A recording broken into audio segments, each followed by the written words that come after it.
Yeah, it comes from the pasuk's called hisalamta, and there's a mitzvah in the Torah that's brought down many places. In the Gemara, we'll mention the word hisalamta. You're not allowed to hide your eyes from things.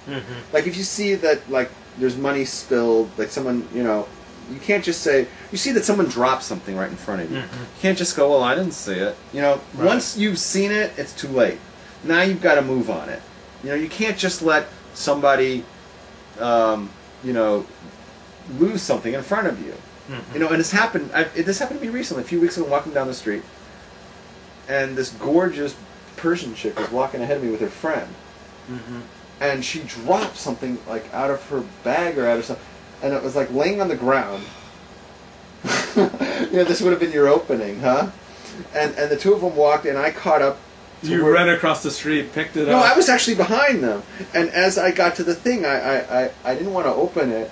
So I stood there and I go, excuse me, hello, hello, and they turn around and go, what? And I go, that down there, you dropped it. And they go, oh wow. And so I just reached down and picked it up because I didn't want to have it first because they might think I was looking at it and stuff. So I just walked over and I handed it to her, and she said, oh my God, you are a lifesaver. I don't know what was in it, you know. It was, you know. I remember I found a purse in high school, and I took it home and looked all through it because I was really curious, like what would be in a girl's purse, and then I returned it the next day. Right. I look at the Comments. Comment for a taco. Sucky $5. It's on the same wavelength as me. That's scary. That's scary that me and him are on the same wavelength. Okay. Okay. So, until 3 years ago, I used to use Grecian formula on my hair to try to get rid of the gray. I want to talk about that. And I remember asking this rabbi friend of mine, Orthodox rabbi, that is it permitted for me to use Grecian formula on my head so I can find a shitter? Oh. So I can get married and look younger. And he said it's probably not so bad, but don't quote me. So is it permitted for a man to dye his hair, or is this copying the practices of women and therefore is forbidden? Do you want? I'm gonna give you the whole long answer. Is that okay? Go for it. Okay. This is actually a good piece. You might want to separate it tomorrow. Okay. When we talk about men coloring hair, we need to understand that there are two potential problems with it, and there are two types of colorings of hair. Okay. You following? Yep. I'll start off. There are two types of coloring of hair. There's the one that Levi just described, which is using Grecian formula or whatever, right? And to color the gray hairs. Get rid of the gray. Get rid of the gray. And there's another type of it, which you might see mostly younger people, where they might use like some sort of crazy color, like purple, or like, you know, taking the brown hair and making it blonde, right? You know, bleaching it, making it white, you know, or you know, making it red or something like that. You know, changing the you know what I'm saying? That kind of dyeing. So there's two types of coloring, right? There's like filling in the color that you have right now, and changing it to a completely other color. There are two potential problems.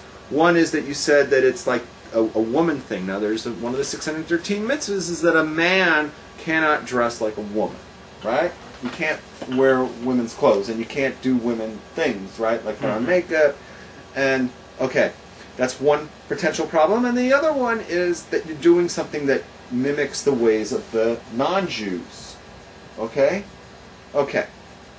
Let's break down each one. Let's start off with the issue at hand with the gray hair thing. Okay? What is the purpose of filling in the grays to make oneself look younger?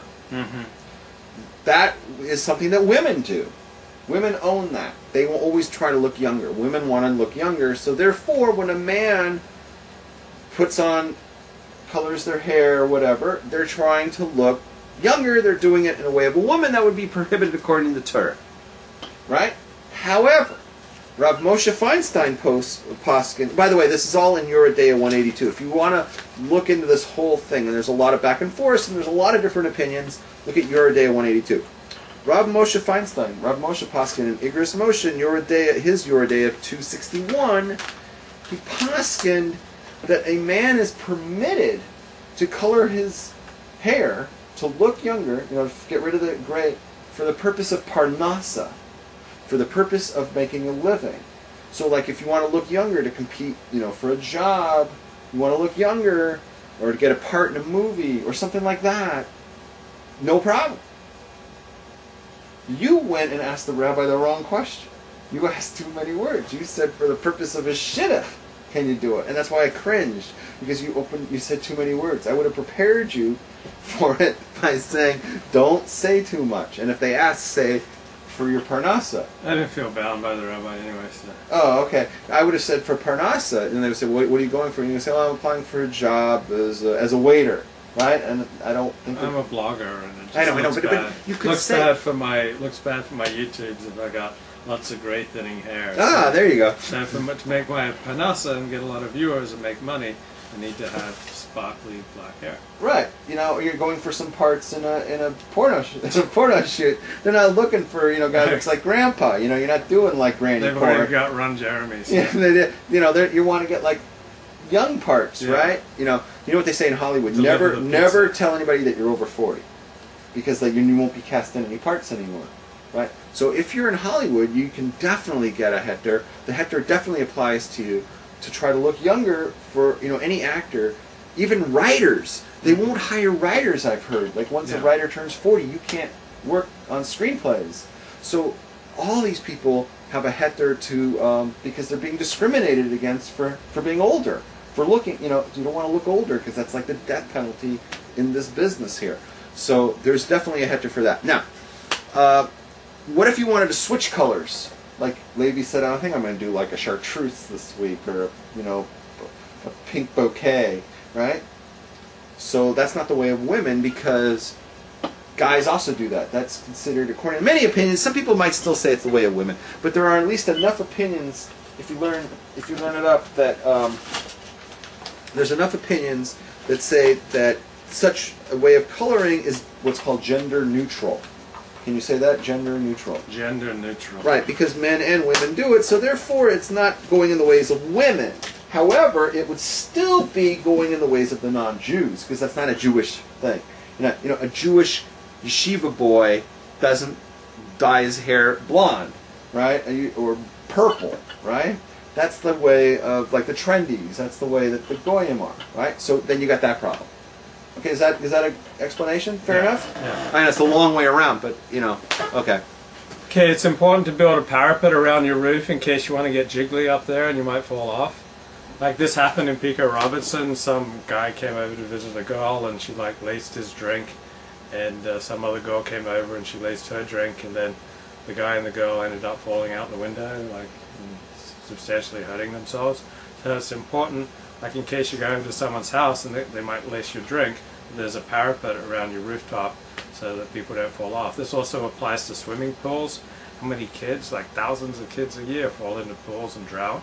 Now in Australia, pretty much everyone learns to swim by age 8. And I think the Talmud commands that a father teach his son to swim because there are so many boating accidents in ancient Israel. So I find that a surprisingly high percentage of Americans cannot swim. They kind of panic in water. I remember swimming in the ocean with a girlfriend, and like there was a little bit of a riptide, and she was like got all panicky. So the same girl, I kind of broke away, and we went away for the weekend. I was with her, and I like went diving into the breakers and swimming offshore, and she was just so impressed by my grace and agility in the water. So folks, learn how to swim. Okay, can I say a few things? Mm-hmm. Okay, first of all, we'll bring that back. Don't run away, because I want to be able to see everything that you just said. First of all, I don't know any Americans that don't know how to swim. You actually know Americans that don't know how to swim? Yeah. I don't think I've ever met one. Swim badly. Well, swim badly? They can bail. They're not confident with it. Well, the thing is, I hang out with surfers, right? Yeah. Okay, let me tell you something about my beach, folks. We have a lifeguard. Like, they just finished Labor Day weekend. This is their last day of work. Give it up for the lifeguards, right? I go to a beach where there's a lifeguard, and it's a joke, right? Because they go home at 6, right? That's usually when I like to go in the water. There's no lifeguard needed where I surf, because surfers don't require getting saved. I've never seen the lifeguard in 20-something years of surfing at my beach go into the water. The lifeguard at my beach just